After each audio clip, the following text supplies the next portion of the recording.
Fala pessoal, seja bem-vindo ao meu canal. E hoje eu quero falar com vocês sobre como encontrar um sentido para a própria vida.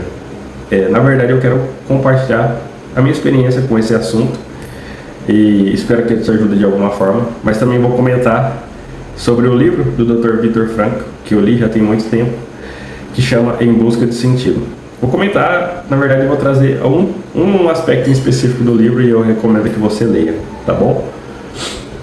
Antes de mais nada, minha voz está anasalada, está estranha, porque eu peguei uma gripe e meu nariz ficou muito estranho, ainda está, né, muito carregado, então talvez minha voz não esteja legal no vídeo por conta disso. Então bora pro vídeo. Em 2020, eu percebi, eu estava me formando em psicologia, né, foi o ano que eu, em tese, me formei. Na verdade eu me formei no começo de 2020, porque 2021, porque 2020 teve a pandemia. E em 2020 eu me vi numa situação assim, que minha vida parecia que estava travada, sabe? Sem propósito, sem sentido. E isso começou a me incomodar, porque eu me comparava demais com as pessoas, me comparava demais com algumas pessoas próximas que pareciam que tinham a vida indo para frente. Eu estava também perdido profissionalmente, porque eu estava insatisfeito com o curso de psicologia, né? Justamente porque eu entrei com o propósito de aprender uma coisa, na expectativa de aprender uma coisa, cheguei lá dentro, vi outra, e depois já não queria mais me formar e acabei me formando para ter pelo menos um diploma. Então eu não sabia profissionalmente o que seria da minha vida. Eu morava com a minha mãe e eu queria, a única coisa que eu sabia que eu queria morar na minha própria casa e ter uma família. E aí, diante disso, dessa, digamos, crise existencial que eu vivi, né, eu conheci esse livro do Dr. Viktor Frankl, esse livro Em Busca de Sentido. Acho que ficou invertido aí para vocês. Eu comecei a ler e ele me impactou bastante. E Frankl fala muito, nesse livro em específico, ele fala dos relatos, né? Ele traz o que ele viu, a visão dele, a percepção dele e o que aconteceu nos campos de concentração. Mas nos outros livros que eu li dele, da teoria dele, a logoterapia, ele fala bastante sobre responsabilidade. E nesse período aí eu fui para terapia também. Estudava psicologia, né? Ouvia muito que deveria fazer terapia e eu fui fazer terapia. E lá eu descobri que eu estava me ausentando das minhas responsabilidades. Olha que coisa magnífica, né? Que coisa extraordinária. Não existe coisa mais ordinária do que isso. Então minha ficha caiu e eu vi que eu estava me ausentando das minhas responsabilidades que me eram próprias daquele período, como estudar. Eu não estudava como deveria, né? Como se diz, eu até brinco que eu estudava para passar semestre, porque eu queria o diploma no final do curso. E outras obrigações que eu tinha como filho e tudo mais, eu não cumpria, eu simplesmente era, no vulgo português assim bem claro, eu era preguiçosão. E aí, quando eu tomei consciência disso, de que eu estava fugindo das minhas responsabilidades, né? Não foi da noite para o dia, mas eu comecei a fazer as coisas que eu precisava para mudar essa realidade. E foi aí que eu percebi que a minha vida foi mudando e que a minha percepção sobre a minha vida, né, mudou também. Então, antes eu vivia numa crise interior, vamos dizer assim, né, numa crise existencial ali, de que vai ser da minha vida. E depois eu falei, opa, eu já sei o que eu tenho que fazer.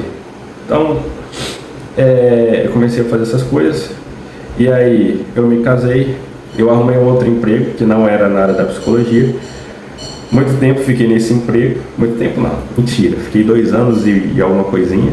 Depois comecei a trabalhar home office, por conta, PJ, tudo. E aí eu casei, mudei de cidade, tudo. E a minha vida, tive filhos. E aí minha vida começou, né, a ganhar sentido nesse sentido. Minha vida passou a ter um propósito, ou como dizem por aí, eu encontrei o sentido da minha vida. E é sobre isso que eu queria falar com vocês. Então, às vezes, a nossa vida parece estar sem propósito, sem sentido, porque a gente está fugindo das responsabilidades que nos é devida. E eu lembro que quando eu fiz terapia nesse período, o psicólogo que me atendeu, né, que me acompanhou, um dos exercícios que ele fez comigo foi de entender quais eram os meus deveres de Estado, e para cada dever de Estado, ou vamos dar um nome mais bonito aqui, para cada papel social que eu tinha comportamentos, hábitos, eu tinha ações próprias para cada papel social que eu deveria fazer. Assim como é hoje. Então, eu sou casado, tenho os meus filhos, né, tenho minha profissão, e cada uma desses requer de mim, exige de mim que eu faça algo. Então, por exemplo, em relação aos meus filhos, eu tenho eles e isso exige de mim que eu seja presente na vida deles e que eu eduque eles adequadamente dentro daquilo que eu acredito que é o correto, dos meus valores e dos valores que eu quero transmitir para eles, né? E eu preciso fazer algo em relação a isso. Só que quando eu não faço algo em relação a esses papéis sociais que eu tenho, a minha vida fica vazia, porque é como se eu tivesse parado, esperando que a vida perfeita chegue até mim e tudo se resolva. É uma coisa neurótica, não faz sentido. Entendeu? Eu demorei um tempo para perceber isso. Por isso que eu decidi gravar esse vídeo. Porque talvez seja isso que esteja acontecendo com você que está me assistindo. Então, o primeiro passo aqui que eu recomendo para você, leia esse livro, Em Busca de Sentido, do Franco. Vai te abrir os olhos, né, para outros horizontes, para outras perspectivas a respeito da sua vida. Segundo, busque terapia, porque isso também pode te ajudar. Então, era sobre isso que eu queria falar com vocês. E uma coisa interessante que o Frankl traz nas obras dele, inclusive nesse livro, é as 3 maneiras de se encontrar um propósito e um sentido na vida. Que é o seguinte: através de um trabalho, né, amando outra pessoa, que estaria relacionada ao conceito de autotranscendência, e assumindo uma postura muito específica diante dos sofrimentos inevitáveis da vida. Esse tendo um trabalho é você basicamente se dedicando a uma causa em específico. Então você pode realmente ali na CLT, mesmo no seu trabalho, tomar aquilo como propósito, a se agarrar naquilo e por exemplo, hoje eu sou auxiliar administrativo, mas eu quero me tornar gerente da empresa. E aí você emprega todos os meios para que você se torne o gerente daquela empresa que você trabalha. Ou se você é PJ, se você é autônomo. Então hoje eu ganho 3 mil e eu quero montar a minha empresa e faturar por mês aí, líquido, para eu gastar como eu quiser, 20 mil. Então você traça esses objetivos e você emprega os meios. Ou seja, o que significa empregar os meios? Você começa todos os dias a agir, fazer algo para que você se torne um gerente da empresa, da empresa que você trabalha, para que você que é PJ autônomo e deseja faturar 20 mil por mês, consiga fazer a sua empresa crescer de tal modo que o rendimento financeiro dela te proporcione um prolabore de 20 mil por mês, entende? E assim para todas as áreas da vida você pode fazer isso. Amar uma pessoa é a mesma coisa, né? Tem pessoas que passam por problemas muito difíceis e, por exemplo, até o Frankl traz nesse livro, e não desejam tirar a sua própria vida porque tem um filho e quer cuidar dele. Por mais que a situação está difícil, a pessoa às vezes pensa em tirar a própria vida, mas não faz porque ela pensa no filho dela. Então ela está amando, ela está saindo, está exercendo a autotranscendência, está saindo de si em relação ao outro, em direção ao outro.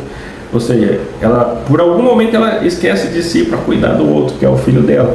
Isso pode ser feito no casamento, num relacionamento amoroso, numa relação com Deus, também pode ser feito.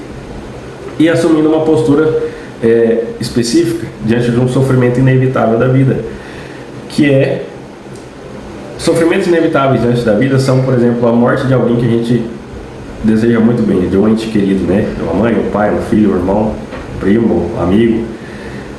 Por mais que a gente faça qualquer coisa, essas pessoas que morreram não vai voltar. Então a gente precisa assumir uma atitude positiva diante disso. E assumir uma atitude positiva não é ficar pensando positivo, não. É algo muito específico. Mas a gente pode falar sobre isso em outro vídeo. E existem vários sofrimentos inevitáveis na nossa vida que a gente vai enfrentar. Um deles é a morte de alguém que a gente ama muito. Outro pode ser um diagnóstico clínico de alguma doença muito rara, muito grave. Enfim, algum problema financeiro, entende? Por exemplo, a pandemia que eu enfrentei em 2020, todo mundo enfrentou em 2020. Isso é um sofrimento inevitável, é algo que a gente, por mais que a gente faça alguma coisa, a gente não pode mudar aquela realidade por completo. E aí vai depender muito mais da nossa postura, da nossa atitude em relação àquilo. Então a gente pode, diante de um sofrimento inevitável, se comportar de um modo vitimista, né? Se colocando como alguém que foi lesado, mas a gente pode olhar para aquela situação e enxergar ela como um degrau a mais na nossa vida, como algo que pode impulsionar a gente para chegar no nosso objetivo, como algo que pode servir de escada, de trampolim, né? Então a gente pode ter um olhar mais positivo para essas coisas, esses sofrimentos inevitáveis que Viktor Frankl chama. Então essas são as 3 formas que o Frankl apresenta. E logo no começo desse livro, se eu não me engano é no prefácio, ele fala que sempre recomendou aos seus alunos que nunca, que nunca procurasse o sucesso ou a felicidade, porque isso é algo que não deve ser buscado. E eu concordo com ele, porque eu já tive algumas experiências na minha vida, e talvez você tenha na sua. Toda vez que você busca algo que é abstrato, como o sucesso, a felicidade, o dinheiro pode parecer que não, mas sob certo aspecto ele é abstrato, mas isso é uma discussão que a gente pode tratar em outro vídeo. Dinheiro não, a riqueza, né? E isso vai te gerar uma frustração, porque de certa forma é algo inalcançável. Isso é tudo consequência de algo. Então eu vou ler o trecho do Frankl para que você entenda melhor. E o que ele falava para os alunos dele é: não procurem o sucesso. Quanto mais o procurarem e o transformarem num alvo, mais vocês vão errar. Porque o sucesso, assim como a felicidade, não pode ser perseguido. Ele deve acontecer. E só tem lugar como efeito colateral de uma dedicação pessoal a uma causa maior do que a pessoa. Ou seja, a uma causa maior do que você. Ou como subproduto da rendição pessoal a outro ser, que é aquilo que eu falei, né? Quando você escolhe se dedicar, né, e fazer o bem a outra pessoa, você se rende àquela pessoa, você esquece de si pelo bem daquela pessoa. A felicidade deve acontecer naturalmente, e o mesmo ocorre com o sucesso. Vocês precisam deixá-lo acontecer, não se preocupando com ele. Enfim, ele continua aqui, e o que eu queria dizer para vocês, né, fruto da minha experiência e da leitura desse livro e do tempo de terapia, é o seguinte: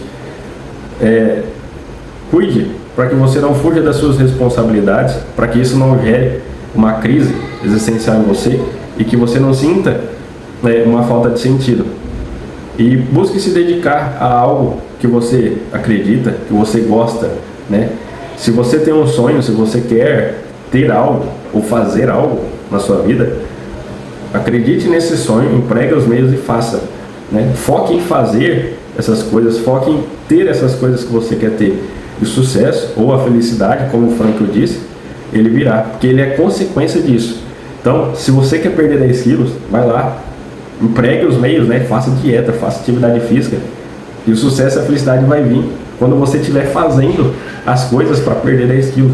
Se você quer ter sua empresa, vai lá, estuda, vende o que você tem que vender, faça o que você tem que fazer, porque você tem a sua empresa que ela te dê lucro. E nesse processo de fazer isso acontecer, você vai ter felicidade, você vai ter sucesso, e aí você vai ter uma vida com sentido, né? Se você quer o bem de alguém, vai lá, cuida dessa pessoa, se dedica a ela, sirva ela, faça o bem a ela. E durante esse processo o sucesso, a felicidade novamente vai surgir, e você vai olhar para a sua vida e vai ver que ela tem sentido. Tá bom? Então esse é um pouquinho da minha experiência, de como eu encontrei o sentido na vida, e de como, segundo o Dr. Frankl, você também pode fazer o mesmo. Se ficar alguma dúvida, se você quiser conversar, aqui na descrição tem os links para o meu contato, tanto para o WhatsApp quanto para o meu Instagram. Você pode me seguir lá, só me chamar no direct ou no WhatsApp que a gente conversa, tá bom? Espero que tenha te ajudado de alguma forma esse vídeo.